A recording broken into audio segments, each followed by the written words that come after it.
उत्तराखंड के मसूरी में अवैध मजार को लेकर मुस्लिम समुदाय का विरोध और चक्का जाम दिखा है और प्रशासन ने इसके बावजूद बुलडोजर चलाया, मजार को ध्वस्त कर दिया क्योंकि मुस्लिम समुदाय अवैध मजार का के जो दस्तावेज था वो नहीं दिखा पाया।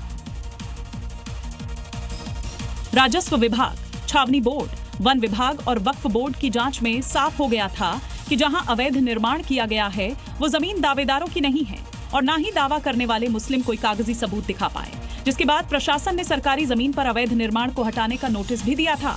लेकिन जब अवैध ढांचा नहीं हटा तो प्रशासन बुलडोजर लेकर पहुंचा और अवैध मजार को ध्वस्त कर दिया, जबकि मुस्लिम समुदाय का कहना था कि 200 सालों से उनका कब्जा है जहां उनके पूर्वज दफन हैं, लेकिन उसका उनके पास जमीन के दावे का कोई कागजी दस्तावेज नहीं है।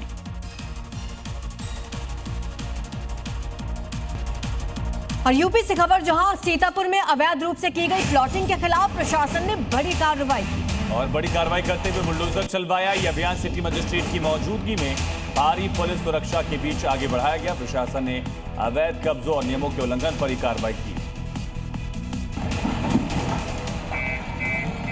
तो बुलडोजर कार्रवाई की तस्वीरें सामने आ रही हैं। सिटी मजिस्ट्रेट की तरफ से कार्रवाई हुई। अवैध कब्जों पर प्रशासन अब और सख्त हो चुका है। सीतापुर में यह अवैध प्लॉटिंग से कब्जा हटाया गया। और बड़ी खबर है दिल्ली से, जहां कराला गांव के पास स्पेशल स्टाफ और टिल्लू ताजपुरिया गैंग के बदमाशों के बीच एनकाउंटर की खबर मिल रही है। बदमाशों ने पुलिस पर फायरिंग की, जिसके बाद दोनों ओर से करीब 6 राउंड गोलियां चली। जवाबी कार्रवाई में दोनों बदमाशों के पैर में गोली लगी। घायल बदमाशों की पहचान भी की गई है। शूटर राहुल और विशाल के तौर पर हुई है। दोनों शूटर्स को घायल होने के बाद गिरफ्तार किया गया। ये खोखे आप देख रहे हैं किस तरह से यहाँ वहां कई राउंड फायर किए गए। दिल्ली के कराला गांव के पास दिल्ली पुलिस की रोहिणी जिले की स्पेशल स्टाफ टीम और टिल्लू ताजपुरिया गैंग के 2 बदमाशों के बीच मुठभेड़ हुई।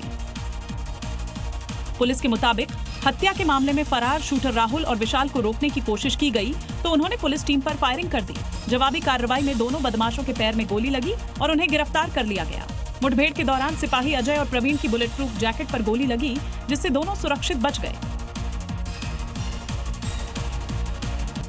अब खबर पश्चिम बंगाल से, जहां बर्धमान में जैश के आतंकी हमीम मंडल की गिरफ्तारी के बाद झारखंड के साहिबगंज से अर्पिता सरकार की गिरफ्तारी हुई और इस गिरफ्तारी ने खुफिया एजेंसियों के होश उड़ा दिए हैं। सीएम शुभेंदु को निशाना बनाने वाले इस मॉड्यूल की जांच में खुलासा हुआ कि अर्पिता का काम नेताओं को हनी ट्रैप में फंसाना था।